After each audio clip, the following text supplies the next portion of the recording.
Shalom saudara-saudara. Terima kasih karena kita boleh bertemu kembali, khususnya dalam rangkuman sekolah sahabat yang kita sudah pelajari sepanjang 1 minggu ini. Mari kita tunduk kepala sejenak, kita mau berdoa. Bapa di surga, kami membutuhkan kuasa Roh Kudus Tuhan menerangi hati pikiran kami. Biarlah kiranya kami boleh memahami, mengerti rencana Tuhan di dalam kehidupan kami melalui pelajaran sekolah sahabat ini. Urapi hamba-Mu yang menyampaikan, dalam nama Yesus kami berdoa dan mengucap syukur. Amin. Saudaraku yang kasih dalam Tuhan, pelajaran kita sepanjang minggu adalah Roh Kudus menguatkan kesaksian kita. Sebelumnya kita melakukan satu pekerjaan yang sangat mulia, di mana mendoakan orang lain, di mana menjadi saluran berkat untuk orang lain. Sebelumnya kita diingatkan oleh Tuhan bahwa menjadi saluran berkat untuk menunjukkan Tuhan Yesus kepada orang lain, bahwa di dalam Tuhan ada kesembuhan, di dalam Tuhan segalanya ada. Dan pada saat ini kita diperlengkapi oleh karena ada satu oknum ilahi, yaitu Roh Kudus yang akan menolong kita, menguatkan kita di dalam kesaksian kita. Saudara-saudaraku yang kasih dalam Tuhan, Kisah Rasul pasal 4 ayat 31. Dan ketika mereka sedang berdoa, goyanglah tempat mereka berkumpul itu, dan mereka semua penuh dengan Roh Kudus. Lalu mereka memberitakan firman Allah dengan berani. Saudaraku yang kasih dalam Tuhan, kita membutuhkan sekarang ini adalah kuasa Rohul Kudus. Kalau boleh saya katakan, kebutuhan kita yang terbesar saat ini adalah kecurahan Rohul Kudus. Kenapa saudara? Kita berada di dunia yang keras, di dunia yang kejam, di dunia yang tidak bersahabat saat ini, di dunia yang penuh dengan kemelut sekarang ini, di dunia yang penuh wabah sekarang ini. Saudara yang kasih dalam Tuhan, kita membutuhkan kuasa Rohul Kudus. Kenapa saudara yang kasih dalam Tuhan? Allah akan memperlengkapi kita untuk pelayanan. Yesus mengatakan, tetapi kamu akan menerima kuasa kalau Roh Kudus turun ke atas kamu, dan kamu akan menjadi saksiku di Yerusalem dan di seluruh Yudea dan Samaria dan sampai ke ujung bumi. Di dalam Kisah pasal 1 ayat 8. Dan Roh Kuduslah yang membuat kita bisa efektif di dalam menginjil ataupun melayani. Saudaraku, kenapa? Karena kita ini manusia yang terbatas sudah. Saya secara pribadi saya rasakan saya ini lemah. Fisik saya lemah. Kemampuan berpikir saya lemah. Memandang jauh ke depan itu terbatas, lemah. Ketika kita bersaksi untuk Yesus, kita tidak sendirian. Ketika kita bersaksi, Roh Kudus ada di samping kita untuk membimbing kita. Adalah lebih berguna bagi kamu, kata Yesus, jika aku pergi, sebab jikalau aku tidak pergi, penghibur itu tidak akan datang kepadamu. Tetapi jikalau aku pergi, aku akan mengutus dia, yaitu Roh Kudus. Yohanes 16 ayat yang ke-7. Saudaraku yang kasih dalam Tuhan, janji itu digenapi. Setelah Yesus naik ke sorga, maka Tuhan mencurahkan rohnya kepada murid-murid itu. Gereja mula-mula itu diberi kuasa oleh Tuhan.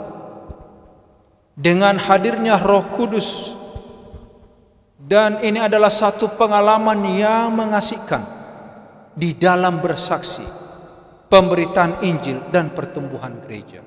Mengapa saudara? Karena setelah mereka dicurahkan Roh Kudus, diberi kuasa, keberanian mereka tidak dapat lagi ditahan apapun untuk memberitakan Injil. Bahkan penganiayaan, penjara, pukulan, segala macam datang. Para rasul tidak terusik dengan itu. Mereka maju terus untuk menyampaikan Injil Tuhan. Dan kita melihat saudaraku yang kasih, apa yang terjadi di dalam Kisah pasal yang kedua 41. Ia menyoroti bahwa faktanya 3.000 orang dibaptis dalam satu hari di dalam satu tempat. Dalam Kisah para Rasul pasal 4 ayat 4, ia berbicara tentang 5.000 orang yang telah dibaptis. Dan ayat yang ke-14, banyak orang datang kepada Tuhan untuk dibaptis. Jadi saudara-saudaraku yang kasih dalam Tuhan, kecurahan Roh Kudus dibutuhkan sama seperti di zaman para rasul, agar sekarang kita punya kuasa yang besar menggoncang dunia ini, bukan untuk kesengsaraan, tetapi supaya orang-orang yang dalam kegelapan boleh menerima terang Tuhan. Saudara-saudara yang kasih dalam Tuhan, salah satu alasan mengapa gereja mula-mula bertumbuh begitu pesat adalah karena gereja terus diperbaharui di dalam penanaman gereja-gereja baru. Di masa pandemi ini, apa yang bisa kita lakukan, saudara? Sebenarnya ada banyak hal yang bisa kita lakukan, tapi tergantung kemauan. Mari kita tanya diri kita sendiri sekarang ini, apa yang kita sudah buat di masa ini untuk membawa terang Injil ini kepada orang lain. Saudara, coba tanya diri sendiri sekarang, berapa banyak waktu yang saudara berikan, saudara sisihkan untuk membawa terang ini kepada orang lain, mendoakan orang lain, membawa pelajaran ini kepada orang lain, membagikan kabar keselamatan ini kepada orang lain. Mari kita jawab dengan jujur dalam diri kita saat ini. Sekiranya kita masing-masing boleh memberikan waktu untuk berbagi kepada orang lain saat ini, menggunakan alat yang ada di tangan kita, elektronik yang ada di tangan kita, dengan segala kemampuan yang kita miliki, berapa banyak orang harusnya sekarang mengenal kebenaran Tuhan.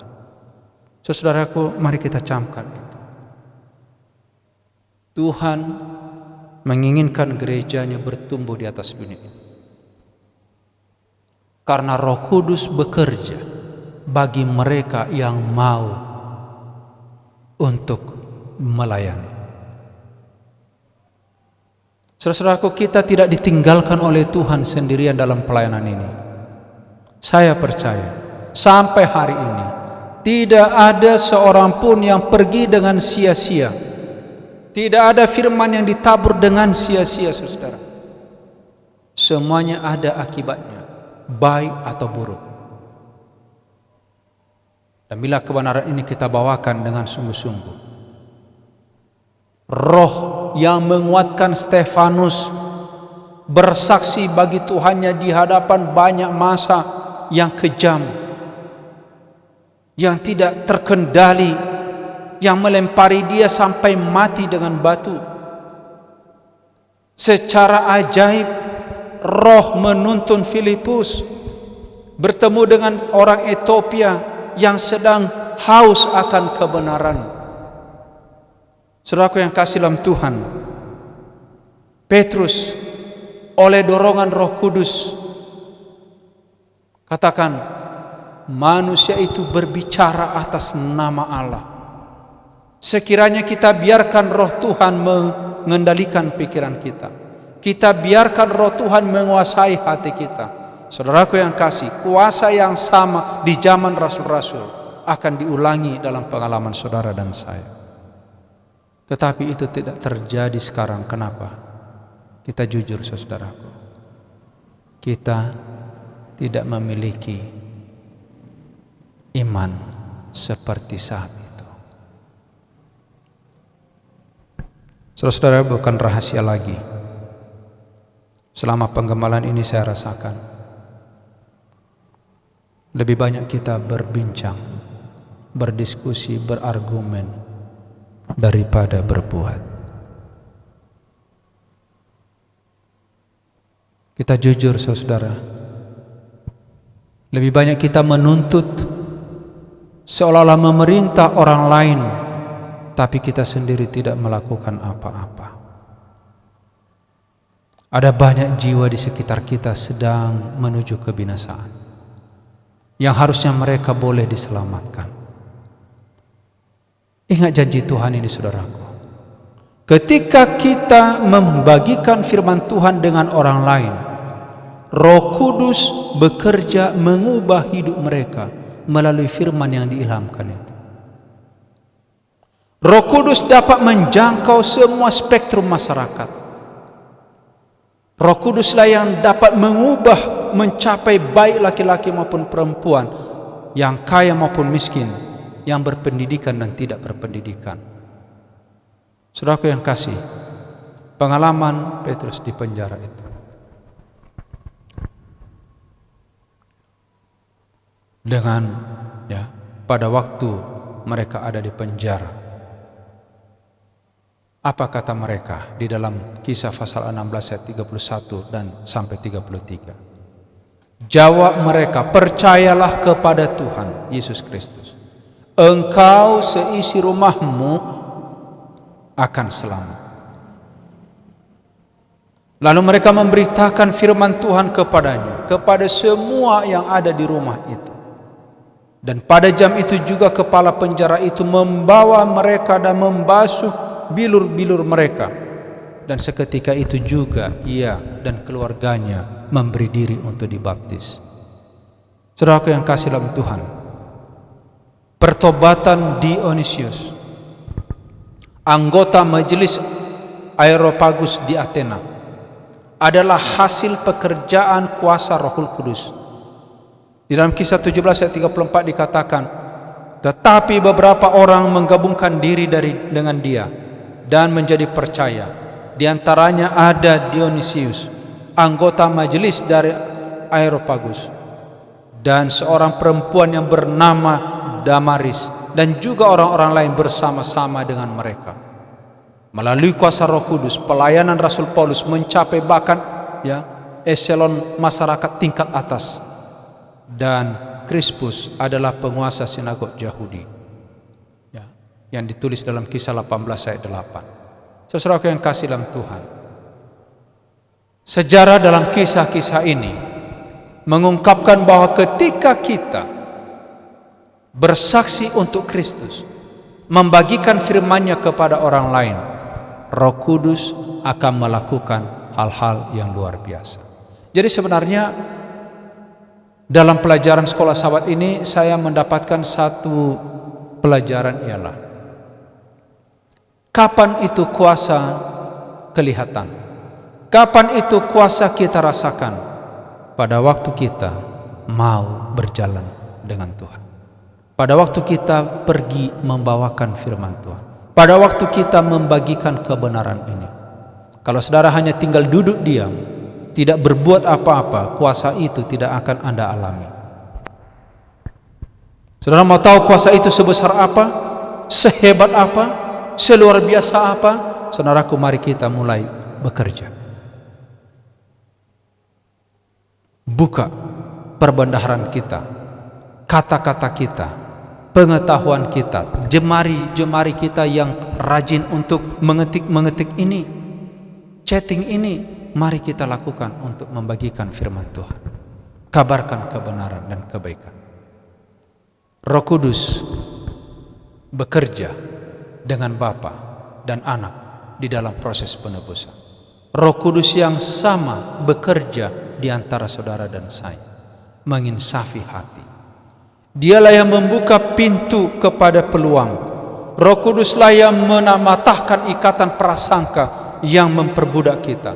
Di saat kita bersaksi untuk Yesus, penting diingat bahwa kita sedang bekerja sama dengan Roh Kudus. Saudaraku yang kasih, Dia ada di hadapan kita. Dia sedang mempersiapkan hati untuk manusia untuk pekabaran Injil. Itulah sebabnya jangan takut, jangan ragu. Saudara-saudara, pada saat kita mau berjalan, Tuhan melihat hatimu, hati saya. Di saat itu pertolongan, kuasa akan datang. Kembali kita ke ayat hafalan kita di dalam Kisah pasal 4 ayat 31. Dan ketika mereka sedang berdoa, goyanglah tempat mereka berkumpul itu, dan mereka semua penuh dengan Roh Kudus. Lalu mereka memberitakan firman Allah dengan berani. Saya rindu biarlah kita semua mendapatkan pengalaman yang sama, karena kita sungguh-sungguh berdoa kepada Tuhan, meminta kecurahan Roh-Nya, dan kita juga siap untuk melakukan pekerjaannya. Tuhan kiranya memberkati kita. Kita bersatu dalam doa. Bapa di sorga, terima kasih. Janji Tuhan yang luar biasa saat ini. Bila mana kami dengan hati yang penuh kerelaan, dengan hati yang penuh komitmen, hati yang penuh semangat, mau digunakan oleh Tuhan menjadi saluran berkat, membawa pekabaran kepada orang-orang yang ada di dunia kegelapan. Tuhan, kiranya kuasa-Mu memenuhi pikiran kami. Roh Kudus Tuhan memenuhi hati kami. Biarlah hati batu, hati yang membuat kami ini lambat untuk berjalan, untuk bergerak, Tuhan angkat itu semua, jadikan baru ya Bapa. Biarlah kami dengan sukacita penuh kerinduan mau digunakan oleh Tuhan untuk membawa kebenaran ini, terang-Mu kepada dunia. Dan kami rindu melihat jiwa-jiwa yang bertobat di hadapan Tuhan. Dengarlah doa kami ini, sempurnakan ya Bapa. Ampuni dosa kami. Di dalam nama Yesus kami sudah berdoa dan mengucap syukur. Amin.